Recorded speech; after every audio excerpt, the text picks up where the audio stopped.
ચોમાસામાં પણ ગુવારના શાકનું નામ સાંભળતા બધા મોઢું બગાડે છે. Hello friends, welcome to kitchen art. Friends, આજે આપણે લચકો ગુવારનું શાક કાઠિયાવાડી સ્વાદ સાથે બનાવીશું. મારી શીખારેલી ટિપ્સ સાથે જો તમે આ રીતે ગુવારનું શાક બનાવશો તો ઘરના બધા આંગળા ચાટતા રહી જશે. તો ચાલો બધી ટ્રીક અને ટિપ્સ સાથે આજે આપણે સ્પેશિયલ મસાલા સાથે ગુવારનું શાક બનાવીશું. રેસિપી સારી લાગે તો લાઈક અને શેર કરજો. મારી ચેનલ ઉપર નવા હોય તો મારી ચેનલને સબસ્ક્રાઈબ કરી બાજુનું બેલ બટન દબાવવાનું ભૂલશો નહીં. તો તમારે બજારમાંથી ગુવાર કેવો પસંદ કરવાનો, તો ગુવાર ના તો જાડો ના તો પાતળો એવો ગુવાર પસંદ કરશો એટલે ગુવારનું શાક એકદમ મીઠું બનશે. તો મેં અહીંયા 300 ગ્રામ જેટલો ગુવાર લીધેલો છે. આ ગુવારને આપણે સારી રીતે ધોઈ લેશું અને તેને સાફ કરી લેશું. આખા ગુવારનું શાક બનાવવું હોય તો આ રીતે તમારે સાફ કરવાનો, અને જો તમારે ટુકડામાં ગુવારનું શાક બનાવવું હોય તો ગુવારના 2-3 ટુકડા કરી લેવાના. હવે આપણે પાણી લેશું. અહીંયા આપણે પાણીનો ઉપયોગ વધારે નથી કરવાનો. 2 કપ જેટલું પાણી એડ કરવાનું છે. તો તમે જોઈ શકો છો મેં કેટલું પાણી તેમાં એડ કરેલું છે. સાથે થોડુંક તેમાં મીઠું નાખી દેશું, એટલે જ્યારે ગુવાર બફાય છે ત્યારે ગુવારમાં મીઠું લાગી જશે. તેનાથી શાક સરસ મીઠું થાય છે. જો ગ્લાસની વાત કરીએ તો ગ્લાસમાં આટલું પાણી વધશે. હવે આપણે કુકરનું ઢાંકણું બંધ કરી દઈશું. ગેસની ફ્લેમ ચાલુ કરીશું અને સૌથી પહેલાં આપણે ગુવારને બાફવાનો છે. તો કુકરમાં આપણે 3 સીટી વગાડીશું. તેના માટે આપણે ગેસની ફ્લેમ હાઈ રાખીશું. ત્યાં સુધી આપણે મસાલો તૈયાર કરીશું. તો મસાલા માટે આપણે મિક્સ ચવાણું લેવાનું છે. 5 રૂપિયાના પેકેટમાં જેટલું ચવાણું આવે છે તેને આપણે આ રીતે ખાંડરી દસ્તાની મદદથી અચકચરું ક્રશ કરી લેવાનું છે.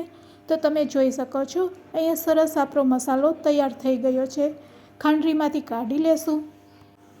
હવે આપણે લસણીયો મસાલો તૈયાર કરીશું. તેના માટે ફરીથી ખાંડરીમાં આપણે 10 થી 12 નંગ લસણની કરી લેશું. થોડુંક મીઠું નાખીને લસણને પહેલાં આપણે સારી રીતે ક્રશ કરી લેવાનું છે, અને લસણ ક્રશ થઈ જાય એટલે તેમાંથી લસણની પેસ્ટ આપણે થોડીક કાઢી લેશું. અને પછી તેમાં લાલ મરચું 2 ચમચી, અડધી ચમચી હળદર પાવડર અને 1 ચમચી ધાણા જીરું પાવડર થોડુંક પાણી નાખીને આ લસણવાળો મસાલો તૈયાર કરી લેશું. તો અહીંયા આપણો મસાલો છે તે તૈયાર થઈ ગયો છે.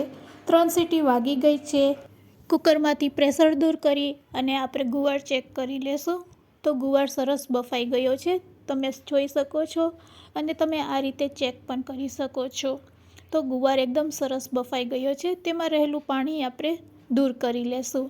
આ પાણીને આપણે ફેંકવાનું નથી. શાક બનાવતી વખતે તેનો ઉપયોગ આપણે કરવાનો છે, એટલે આપણે વાટકીમાં કાઢી લેશું. હવે આપણે ગેસની ફ્લેમ ચાલુ કરીશું.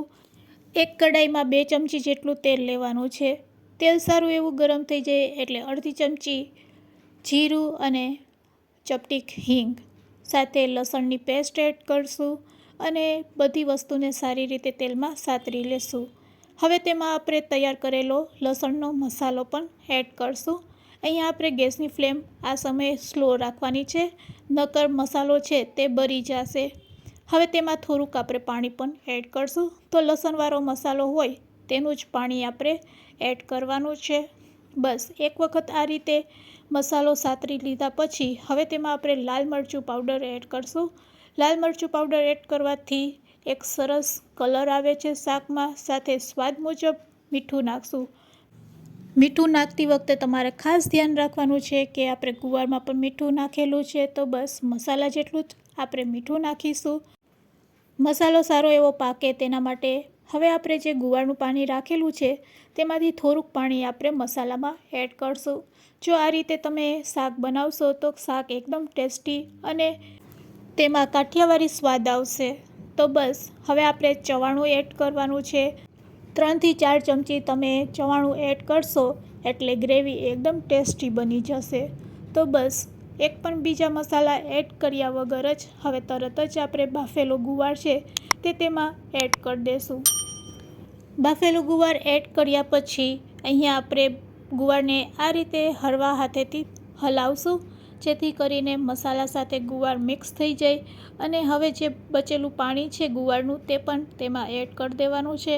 ગુવારનું પાણી એડ કર્યા પછી હવે તેને આપણે લીડથી ઢાંકી દઈશું. લીડથી ઢાંકીને 2 મિનિટ માટે તેને કૂક કરી લેશું.